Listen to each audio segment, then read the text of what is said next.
Happy Friday, Flosstube. Hello, crafty friends. My name is Caroline. Welcome back, Daily Crafty Chat. And it's Friday. We made it. We made it. Oh. It is 4:30 in the afternoon here in London, Ontario, Canada. And I just have a few things to share with you today.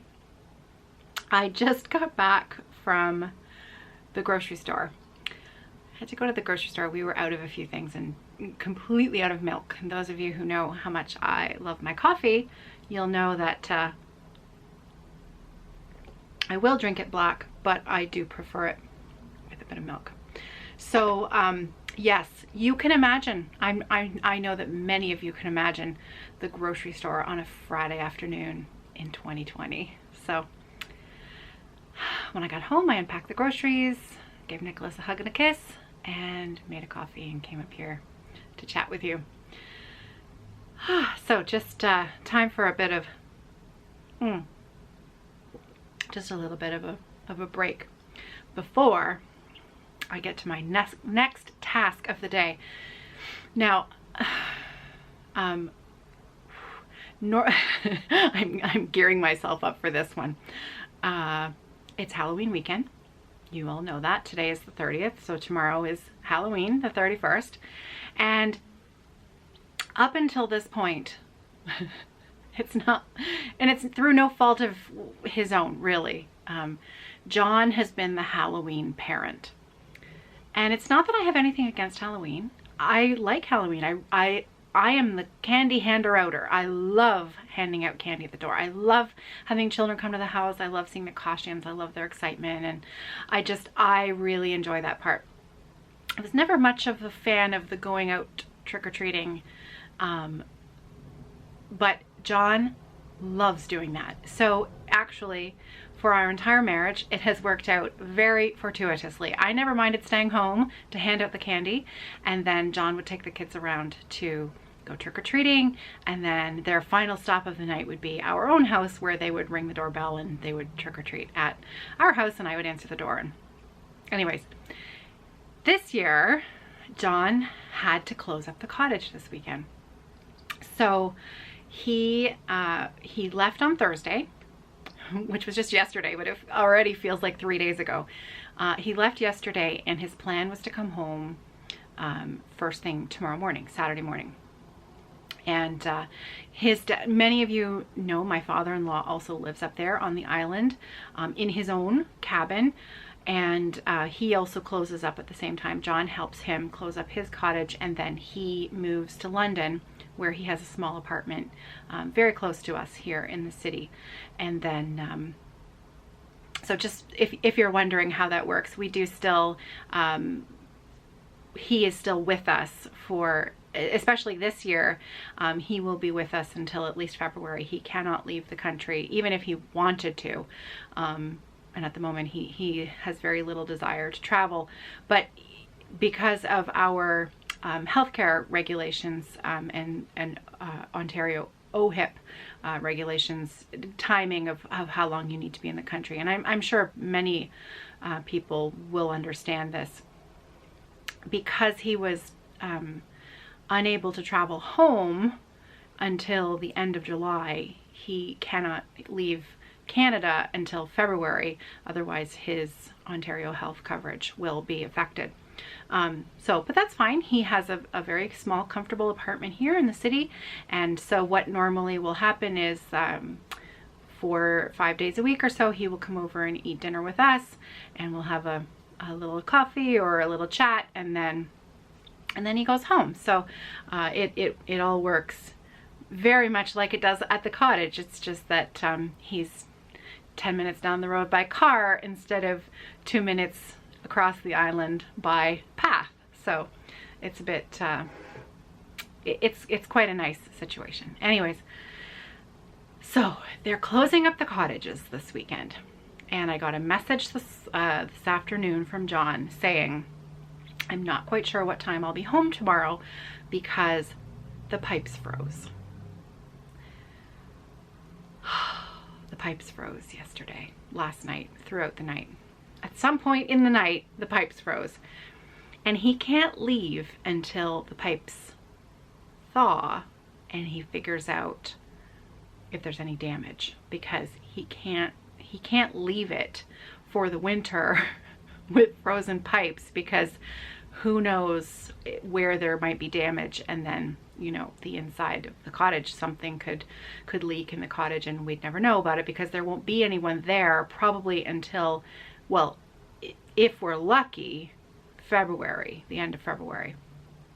And if you don't know what I'm talking about, the reason for the name of this channel, Off the Grid Needlearts, we have an off-the-grid home in the spring, summer, and fall. It's a 3-season location where I go and live with, well, when the children were younger, the children lived there with me as well. This year it was Nicholas, and we can't live there in the winter because it's on an island and we live in Canada, and so it is essentially landlocked, and we are not prepared there. It's insulated, but you know, you would really need hardcore preparations, laying in wood, laying in food, all of that kind of stuff. So, and yes, the pipes are not insulated, clearly. So the pipes froze, and apparently today was only going to get up to about 2 to 3 degrees Celsius. Tomorrow is supposed to go up to 7 degrees Celsius. So he needs to wait around until the pipes thaw, make sure if there's any damage, figure out where it is, and then he can finish closing up and he can make those repairs in the spring. You know, that's fine. It's just he needs to make sure that, you know, it's not going to start spraying water or something in the cottage. So needless to say, he was not pleased. I'm so glad I wasn't there. Don't tell him I was laughing about it. I'm not laughing at him. I can visualize it in my head. I know exactly how he must have reacted. But anyways, this is a polite show. Just hang on a sec. So anyways, okay. See, we went around in a big roundabout circle here. I'm getting back to Halloween now. So he's the Halloween parent. He's also always been the pumpkin carving parent. I hate carving pumpkins. There are very few things chore-wise that I really, really hate doing. I'm pretty much, you know, just roll up my sleeves, and if it has to be done, okay, I'll get it done. Carving pumpkins, there's something about having to scoop out the inside of the pumpkin, and I know it's a tactile thing, and it's a you know, it's kind of like I sometimes if somebody is eating grapes beside me, I don't like that sound of somebody chewing grapes, because it's that wet, squishy set. I know I'm probably grossing you guys right out. I hate carving pumpkins. Guess who gets to help carve the pumpkin this year? That's right, you guessed it. You guessed it. So, but I don't have to deal with frozen pipes. So I still think I'm getting the better end of the stick. So yes, I will be in charge of leading the pumpkin carving session, and maybe I can convince Nicholas to scoop out the inside of the pumpkin, though he has a worse tactile thing even than I do.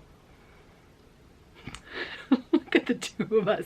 But he loves having the jack-o'-lantern on the porch, so for him it's worth it. So maybe I'll figure out a way to convince him to scoop out the pumpkin. That sounds good to me. Okay, so all right, so let me get to the crafty chat that I had for today. First and foremost, I am a couple of days late doing this, but I haven't forgotten. So I drew a name this morning for the winner of the Just Stitching Along, Miss Margaret Ann Rollo, the extra chart that was purchased and donated by Vicki Clark. So thank you again to the generosity of Vicki, who wanted to offer up this chart for someone to win as a giveaway. So this was a YouTube comment giveaway last week. I think it was Tuesday. and the keyword was Margaret. So this morning I ran the YouTube random comment chooser, and it chose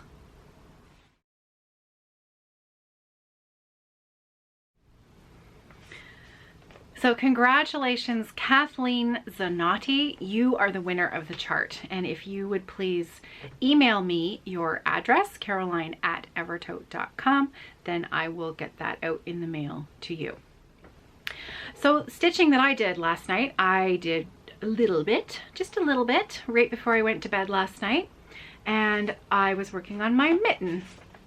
So I finished this. I completely finished the second mountain top there, and I started in on the third mountain top, and there were a couple of little snowflake stitches that needed to be done, and I completed those. And that was it. That was all I worked on last night. So today is Friday, and it's 10 to 5. I'm really hoping I can put off the pumpkin extravaganza till tomorrow morning. That's what I'm hoping for. So wish me well. Oh, he's such a good kid though. I know he won't mind. He'll do it. He'll let me put it off until the morning. And we have to hang the pumpkin lights too. We've got these little pumpkin light decorations that every year we put out on the front of the house. So that'll be, I won't mind doing that at all. So tonight is Friday Off the Grid, the Friday night stitching party that happens on the Facebook group, Friday Off the Grid. Now there's nothing that really happens, you know, there's no live feed, or, you know, you don't have to participate. You can just join the group to watch and, you know, look at the pictures of people stitching. The general idea of the group, and it was started a few years back, I started it to sort of have an evening where everyone who was in the group was sort of doing the same thing at the same time. And so you don't have to do it every week, but when you can join in at 6 p.m. your time, so I'm Eastern Standard Time Zone, so at 6 p.m. my time, so an hour and 10 minutes from now, you park yourself in your chair with your favorite beverage and your stitching and Flosstube, or television, audiobook, and you see how much progress you can make in 6 hours of stitching. Now, obviously, we had this chat a few days ago. I will not just be sitting for 6 hours. I plan on, I have a timer function on my watch. I will be setting it for 20 minutes, and every 20 minutes I'm going to get up and just move around so that I'm not sitting too much. I am also, thank you, I am indeed wearing compression socks because I am a lady of a certain age.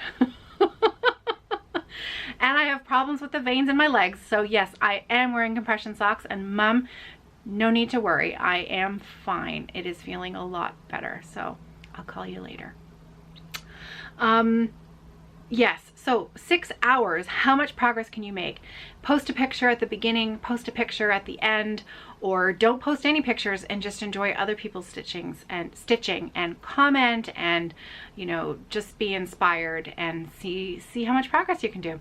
It has been a very long time since I myself have really truly been able to participate without falling asleep, without, you know, having 10 other things that pulled my attention away from actually really trying to see how much progress I could make in that time. Tonight's my night. Tonight is my night. I went to bed in good time last night. I mean, for me, good time. I am a night owl, so it was early-ish for me. It was probably still disgustingly late for other people. And I had a really good sleep, and I am ready to go. I am really excited tonight to see how much progress I can get. So I have made a promise to myself that I'm going to post. Well, I have already posted my beginning picture, but I am going to post at the beginning, just, you know, with little starter's engine at the beginning. I'm going to work on my mitten tonight. And, you know, there are no rules. You don't have to just work on one project. And I find that when I make rules for myself, then, you know, I sit there and I think about all the other things I really want to do. So I'm going to see how much work I can get done on my mitten, but I'm also going to have my Jeanette Douglas Blooming Bouquets beside me as well if I feel like putting some stitches into that. I will also have my current sock project beside me if I feel like putting a few stitches in that. And yeah, cup of coffee. And my kids are going to be with me tonight, so I think Sarah and I are planning on watching some old episodes of Grey's Anatomy. I will probably watch an episode of, oh, what's the name of that show? You know, Will Robinson, Danger Will Robinson. You know what it is, on Netflix. Lost in Space. There we go. Lost in Space. Because we were away in the summer and we can't watch television at the cottage when we don't have internet. It's a long story. Anyways, Lost in Space, we watched the first season so long ago, and then the second season came out that it had been so long since we watched the first season, we decided to rewatch it before we started season 2. And we have 2 episodes left to rewatch of season 1 before we can get into season 2. So I think, because he doesn't like watching Grey's Anatomy, he just makes fun of us when we watch that. So I will maybe watch an episode of that with him, and see how much progress I can make, and then I'll share it with you on Monday. The other thing that I have to show you today is my shawl. I've worn this for the last couple of years, so if you've been with me for a while, you'll recognize it, maybe, or maybe you're like me and you've forgotten already and it's brand new. So this is the Less is More shawl. It is an asymmetrical triangle. Is it asymmetrical? Yes, it is. Triangle shawl, which is one of my favorite wraps styles to make. It's a very simple pattern. The designer's name is Manel, M-A-A-N-E-L, and I meant to look this up right before I started recording, but I forgot. To the best of my knowledge, this is still a free pattern on Ravelry, so I will link to it below. And it is literally one of my absolutely favorite things to wear in the late fall and winter. Early fall, I don't usually wear a wrap, at least inside, because well, it's not that cold, but as soon as it starts to get, we had a few flakes today. We have squall warnings this weekend. Snow squall warnings. I am so excited. I am so excited. I know I am in the minority. I love snow. I love snow. And it's in the forecast. So I feel like it's a little early Christmas gift. I know, because Halloween's tomorrow. I can start talking about Christmas gifts. Can't I? I've been talking about Christmas since September, so I think that I think it's fair. Okay, well, I'm gonna go and finish my coffee and convince my son that we can carve the pumpkin tomorrow morning. And I'm gonna quickly get dinner in the oven. I've got some pre-cooked, they're pre-cooked, those sausages, you know, those sort of Oktoberfest sausages that you can just stick in the oven, and they're super easy. And what else are we having in case you need dinner ideas? Broccoli and potatoes. That's all. Broccoli, potatoes, and a few Oktoberfest sausages to split between the 3 of us, and that's dinner sorted. Easy. And you know, it is Halloween weekend, so I was at the grocery store today, so I may have bought an extra box of Halloween chocolate candy, because, you know, we might get so many kids tomorrow night that it would be foolish to not have an extra box of Halloween candy. Wouldn't it? Foolish. So it was right there. It was easy. So I was just preparing for, you know, the possibility of getting a lot of children tomorrow night. And if we don't get a lot of children tomorrow night, did I mention that we live on a very quiet street, and most years when it's a busy year, we maybe get 15 children. So, but there's an extra box of candy. So we'll see. Maybe I'll have 1 or 2 with my coffee on Sunday. All right, that's it for me. I better go. I'm dreading that pumpkin. I'll let you know how it goes on Monday. And I'll also let you know how the saga of the burst pipes goes on Monday as well. Fingers crossed that John doesn't have too much trouble this weekend. I hope you're well. I hope you're safe. And I hope that you have a really enjoyable Halloween weekend. However you celebrate it. And I will see you on Monday. Take care, everybody. And happy stitching. Me again, just getting ready for my Friday party, and realized I completely forgot to tell you something that I wanted to tell you about today. The mitten pattern. And I was talking about my mitten. I was talking about the mitten that I'm stitching, and I completely forgot to tell you. I have mentioned over the past couple of days that I was selling that chart on the shop page, www.evertote.com. I showed you the giant pillow made by Miss Patty a few days ago, and my little teeny tiny mitten. It's the same pattern, just done different way. And I mentioned that the designer, Rachel Nichols, I had purchased a bunch of copies. I had the rights to a certain number of copies. I had some extras left over from the 2018 holiday collection. So I sold those, and I said that if I sold all of them and there was enough interest, that I would contact the designer and see if I could possibly have a few more to sell. So I had 20 copies left, and they sold pretty quick. So I contacted Rachel, and I asked her if it would be okay if I continued to sell them, clearly paying her for them. So, and she has given me permission. So the chart is back available, back on the shop page, and it is a PDF chart, and it is in the description, but I'm just going to say this again. At the moment, if you purchase that chart, I have to send it to you manually. It is not an instant PDF download directly after your purchase. I'm working on that. I haven't figured out how to do it yet. I am not used to selling PDFs. I am a bag maker. I usually sell a physical product. So I have sold kits before that had PDFs, but there wasn't a way to combine a digital item with a physical item in the shop. So when I would sell a kit that had a PDF, it was always easiest for me to also then email the chart with the kit. However, the mitten pattern is just a digital file. I'm sure there is a way for me to figure out how to have it work so that when you purchase it, it directly emails it to you.